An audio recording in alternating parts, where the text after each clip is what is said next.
Fala galera, tranquilo beleza? Seja muito bem-vindo ao canal Duvido que você sabia. E no vídeo de hoje vamos falar sobre, mas antes de continuar deixa eu pedir humildemente seu like, e se inscreve no nosso canal para fazer parte da nossa família, e para receber vídeos novos, e sem mais enrolação vamos logo pro vídeo, que tá bom demais. Vamos enfrentá-lo. 2020 tá difícil, mas tudo isso vai passar e vamos voltar a fazer e ter toda a nossa vida do jeito que era antes. Há alguns pontos positivos a serem reconhecidos em meio a um ano predominantemente sombrio. Aqui estão 10 pontos positivos para salvar o ano de 2020. Top 10. Saiba o que está se passando de bom em 2020. Número 10. Adoções de animais de estimação aumentaram drasticamente. Covid-19 não afetou todas as espécies da mesma forma. Para animais de estimação em potencial, mais Homo sapiens preso em casa significa mais lares para animais necessitados, principalmente cães e gatos. O resultado são boas notícias cujos benfeitores sobreviverão por muito tempo à pandemia. Em Green Bay, Wisconsin, o santuário animal, apropriadamente chamado de Applebee's After Animal Sanctuary, viu um aumento de 30% nas adoções desde o início dos bloqueios causados por coronavírus. Histórias de sucesso semelhantes ocorreram em toda a Europa e no Reino Unido e, na Austrália, muitos abrigos foram completamente esvaziados, criando listas de espera para adoção com meses de duração. Embora certamente inconveniente para humanos confinados em casa que procuram um novo membro da família de 4 patas, esta é uma ótima notícia para cães e gatos que encontram um bom lar em taxas sem precedentes. Cães e gatos são tão procurados que até animais de estimação importados estão sendo colocados de maneira conveniente. Por exemplo, o Projeto Sato, que resgata vários da notória praia de Ad-Dog de Porto Rico, aumentou o frete e a frequência de seus voos freedom para o continente dos Estados Unidos, onde os cães encontram suas famílias eternas. Sato é uma gíria espanhola para cachorro de rua e a escassez é uma ótima notícia para as centenas de milhares de cães sem teto que vagam pela úmida ilha caribenha infestada de carrapatos. A indústria pet também cresceu, um ponto positivo da economia durante o que para muitos setores tem sido um ano incrivelmente difícil. As empresas que fornecem produtos para animais de estimação estão tendo vendas crescentes de alimentos, coleiras e um aceno para o novo cachorrinho fraldas para cães. Número 9. Animais selvagens estão se saindo tão bem quanto domesticados. Na próxima vez em que 2021 derrubar, lembre-se de uma coisa: as baleias jubartes selvagens cantam alegremente na costa do Alasca. A cada verão, a costa do Alasca é visitada por bem mais de 1 milhão de turistas, que observam baleias e geleiras de incontáveis navios de cruzeiro que, para constar, eram placas de Petri flutuantes bem antes do coronavírus. A inundação anual quase triplica a população do estado de cerca de 750 mil. Assim que a pandemia atingiu, esse número caiu para 0, e dezenas de jubartes talentosos musicalmente escreveram sucessos de verão alegre sobre sua paz recém-descoberta. É a primeira vez na história da humanidade que temos a capacidade tecnológica de ouvir essas baleias de uma forma significativa, sem nossa interferência, disse a doutora Michelle Fournette, diretora do Som de Science Research Collective. De volta à terra firme, muitas espécies estão desfrutando de alguma margem de manobra muito limitada. Depois de algumas semanas de bloqueios generalizados, o cervo-sica começou a vagar fora de seu habitat normal em Nara, no Japão, e os perus selvagens começaram a se reunir em um parque em Oakland, Califórnia. Chacais em Tel Aviv, cabras em Istambul e até um leão marinho lubim perto de Buenos Aires, todos se deleitaram em nosso afastamento da paisagem. Número 8. Fugir está voltando. Uma das maiores conquistas de 2020 foi a redução drástica e rápida dos casamentos convencionais. Se havia um grande pilar de reunião que precisava seriamente de uma força perturbadora, eram os casamentos. Levou a pior das circunstâncias para poupar todos nós do padrinho e dama de honra bombardeando bêbados, enquanto você olha sem jeito de uma mesa onde você não conhece ninguém nem se importa com ela. Muitas pessoas, se não a maioria, odeiam casamentos, vendo os convites nupciais como arautos bordados de cheques obrigatórios e tédio. Inferno, até mesmo a noiva e o noivo odeiam o que o casamento faz com eles antes do grande dia, já que um evento sagrado que deveria ser sobre amor é transformado em uma tarefa cara, obsessiva e neurótica. 2020 nos deu a melhor desculpa para não planejar grandes casamentos e não comparecer a eles. Apenas marque a caixa no RSVP marcada desculpe, não quero morrer sozinho em um ventilador durante sua lua de mel. A segurança em primeiro lugar colocou em último lugar os encontros matrimoniais em massa, há muito tempo uma nova priorização. Um artigo recente do Wall Street Journal discute outra questão relacionada ao Covid que tende a fugir, o que para muitos casais presunçosos é uma perspectiva muito necessária. Um casal apresentado no artigo cancelou sua cerimônia de 150 pessoas para se casar com ninguém além de seu cachorro presente. Antes de amigos e familiares via FaceTime, eles até serviram como seus próprios oficiais. Em meio a uma pandemia global, disse a noiva, um casamento luxuoso simplesmente não parecia mais importante. Melhor. Discurso de casamento. Sempre. Número 7. E os divórcios também estão aumentando. De março a junho de 2020, o número de pessoas buscando o divórcio foi 34% maior em comparação com 2019. À primeira vista, essa é uma má notícia, já que terminar um casamento não é divertido para ninguém. Como quase tudo em 2020, uma força motriz é Covid-19. Com casais confinados por longos períodos de tempo, alguns estão percebendo que não vale a pena esperar pela morte da pessoa com quem se casaram. Os especialistas afirmam que a combinação de estresse, desemprego, dificuldades financeiras, doenças e crianças que estudam em casa tem causado uma pressão significativa nos relacionamentos. No entanto, Covid não é realmente a causa do divórcio, mas sim um catalisador. Colocar duas pessoas que realmente não estão juntas em ambientes próximos as força a mostrar uma a outra suas verdadeiras cores. Sem escritórios, amigos e outros amortecedores, os casamentos incompatíveis são revelados pelo que são: pares de duas pessoas em melhor situação sozinhas. Dificuldades aproximam duas pessoas verdadeiramente destinadas a ficarem juntas, não mais distantes. A maioria dos casais que chamam isso de abandono de Covid estão apenas acelerando a separação, em vez de ser imposta a eles. Nesse contexto, é melhor que as pessoas reconheçam seu casamento fracassado agora do que daqui a uma década, ou talvez nunca. Mas e as crianças? Uma importante empresa de modelos legais descobriu que, desde o início da pandemia, 45% dos casais divorciados tinham filhos menores de 18 anos. Mas, de acordo com Wendy Paris, autora de Splitopia, ficando juntos para as crianças pode ser pior do que se divorciar, apesar deles. Número 6. Mãe Natureza está obtendo uma pausa muito necessária. A Mãe Natureza vinha dando dicas ultimamente de que algo não estava certo em nosso relacionamento. Ela tentou aumentar a frequência e a gravidade dos furacões no hemisfério ocidental e, no extremo oriente, sufocando os residentes de Pequim por dias a fio com condições de ar pútridas. Então ela pensou que queimar uma parte significativa da Califórnia até o chão poderia funcionar. Mesmo assim, persistimos.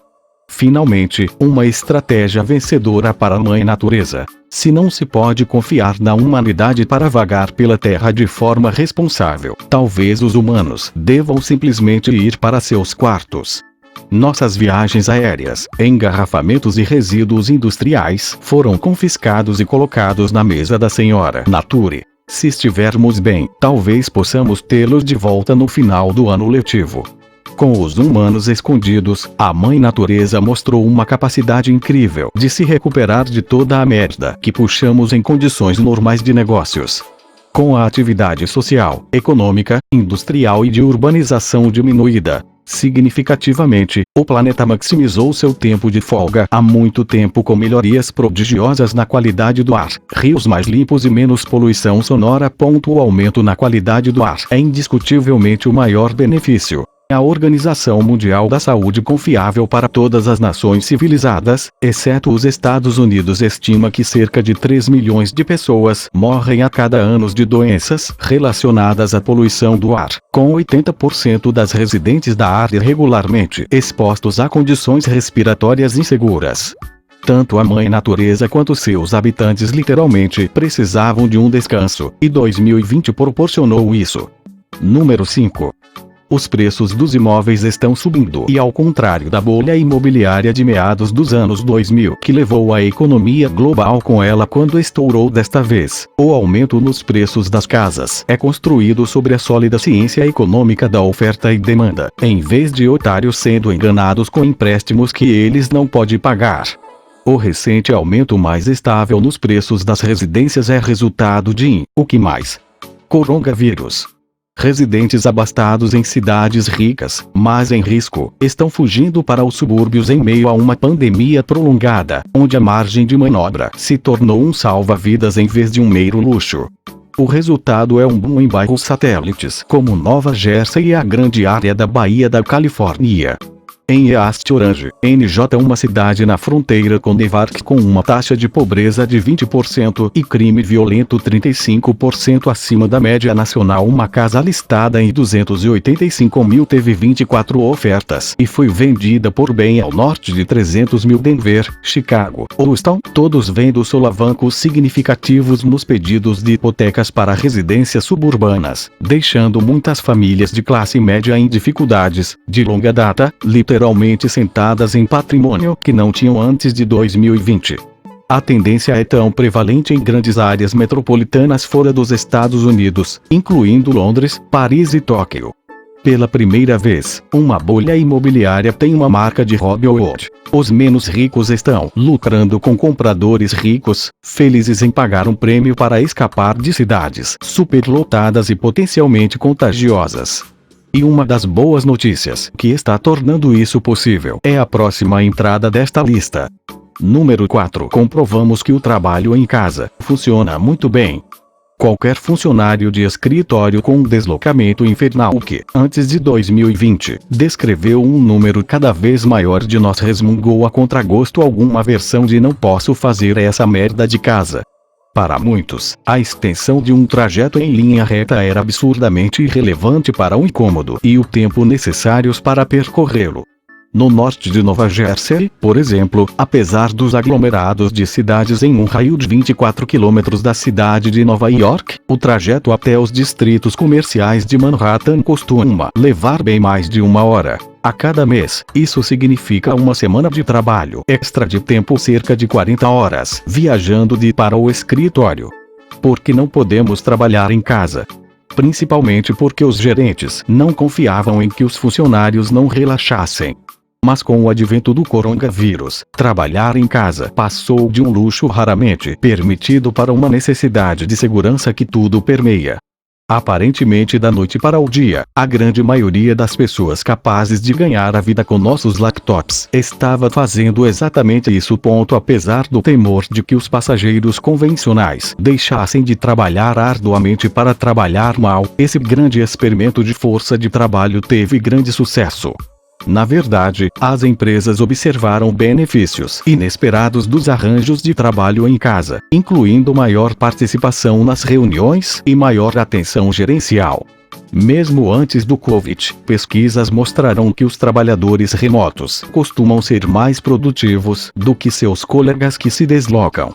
Entre outras razões, o tempo que os funcionários que trabalham em casa são poupados de carros, ônibus e metrôs é transformado em mais mão de obra. Um estudo relatou que o tempo extra que os funcionários dedicam à casa equivale, em média, a 1,4 dias de trabalho extras por mês. Número 3. Estamos lendo mais livros. Foram necessários bloqueios de longo prazo e em grande escala para nos levar até lá, mas 2020 viu um aumento saudável na leitura de livros. Para quem não conhece, os livros são como a internet, mas impressos, colocados em papel e encadernados. Normalmente as páginas são numeradas para sua conveniência, não é necessário rolar ou clicar. Uma pesquisa com 1.000 britânicos descobriu que o tempo gasto lendo livros quase dobrou, com 41% relatando ler mais e apenas 10% menos. Em média, sua leitura semanal aumentou de 3 horas e meia por semana para cerca de 6. Mais da metade dos entrevistados relatou ler mais porque tinham mais tempo livre, com 35% citando os livros como uma forma de escapar da crise. Alinhando-se com este sentimento está uma mudança na preferência de gênero, com romances policiais e thrillers ultrapassando a ficção distópica e a não ficção centrada na pandemia. Mesmo no início dos bloqueios, estava claro que as vendas de livros estavam aumentando. MarketWatch relatou aumentos em tudo, desde tomos de habilidades de sobrevivência ao ar livre até clássicos da literatura como O Grande Gatsby. As crianças estão entrando em ação também. Além de um aumento esperado nas pastas de trabalho acadêmicas e materiais de ensino em casa, a ficção juvenil teve um aumento incrível de 65% do final de fevereiro até meados de abril, aproximadamente nas primeiras 6 semanas de bloqueio. Número 2. 2020 priorizou fatos sobre sentimentos. Muitos flocos de neve derreteram em 2020. E já era hora. Em um mundo enlouquecido com espaços seguros e troféus de participação, 2020 não ofereceu nenhum dos dois, com uma generosa porção do principal motivador da humanidade, a autopreservação à parte. Esses tempos sem precedentes nos forçaram a parar de aplacar os sentimentos das pessoas para ofender nosso próprio bem-estar. Em uma base diária, pelo menos em uma base diária de 2020, esse processo de pensamento é mais ou menos assim. Passei meses trancado em minha casa, protegendo cuidadosamente minha própria saúde e a de meus entes queridos. Não vou deixar esse idiota estragar 5 meses de prudência com 5 segundos de irresponsabilidade. Em menos de um ano, coronavírus matou mais de 1 milhão de pessoas. É absolutamente surpreendente que algumas pessoas ainda não usem máscaras ou mantenham distância social. É como se essas pessoas estivessem vivendo em Marte desde cerca de dezembro de 2019 ou mais, e reentraram na atmosfera da Terra pouco antes de tossir na cara de alguém. O que isso fez foi forçar uma civilização ocidental excessivamente mimada a cortar o papo furado do PC. Antes de 2020, as pessoas se tornavam muito confortáveis em impingir suas necessidades de nicho super na sociedade em geral. 2020 substituiu avisos de gatilho pusilânimes sobretudo, desde monumentos históricos a clássicos literários, por questões da vida real realmente dignas de nos desencadear vetores de doenças caminhando, sibilantes que acreditam, contra todas as evidências, que o próximo par de pulmões engancharam até um ventilador de hospital não poderia ser deles. Número 1. A ciência médica está alcançando um momento o mais rápido que uma vacina foi desenvolvida para uma doença importante de 4 anos, quando uma inoculação contra cachumba se tornou disponível. Embora 2020 pareça, como está levando, para sempre, o mundo está testemunhando o que estará entre os maiores feitos da história da medicina. Uma vacina para uma doença letal globalmente difundida em menos da metade desse tempo. É verdade que uma vacina certamente não demorará semanas, nem estamos dobrando a esquina a menos que haja um cemitério ao redor do quarteirão. Em 23 de outubro, os Estados Unidos registraram 85 mil novos casos de Covid. O maior total em um único dia até o momento. Mas a epidemiologia é um processo meticuloso que requer não apenas o desenvolvimento de medicamentos, mas também estudos controlados de pacientes, conveniência de fabricação e agilidade logística. Considerando isso, é incrível como estamos perto. Diversas empresas farmacêuticas estão na fase 3, a fase final, compreendendo testes comparativos com placebo em grande escala de seus estudos clínicos e, na verdade, estão fabricando os medicamentos, caso recebam aprovação. A vacina prospectiva da Johnson & Johnson, que está retomando a fase 3 depois que um efeito colateral adverso não pôde ser relacionado a um medicamento, mostra-se particularmente promissora, pois pode ser administrada em uma única dose. Logisticamente, não precisam ser ultra-frios em toda a cadeia de abastecimento. Enquanto isso, a indústria está pronta para começar a funcionar assim que as principais organizações governamentais de saúde aprovarem uma vacina. As empresas farmacêuticas em todo o mundo reconfiguraram equipamentos e investiram em infraestrutura para produzir, inspecionar e transportar os bilhões de doses necessárias para fazer o planeta Terra voltar ao normal. Por tantos danos quanto eles causaram, estamos olhando para você. O instigador da crise de opiáceos Purdue Pharma 2020 viu grandes empresas farmacêuticas agirem com competência, responsabilidade e até altruísmo. Muito obrigado pela sua atenção e por ter ficado até o final. Não esquece de deixar seu like, se inscrever no canal e ativar o sininho das notificações, porque isso ajuda demais. Obrigado, até a próxima e valeu!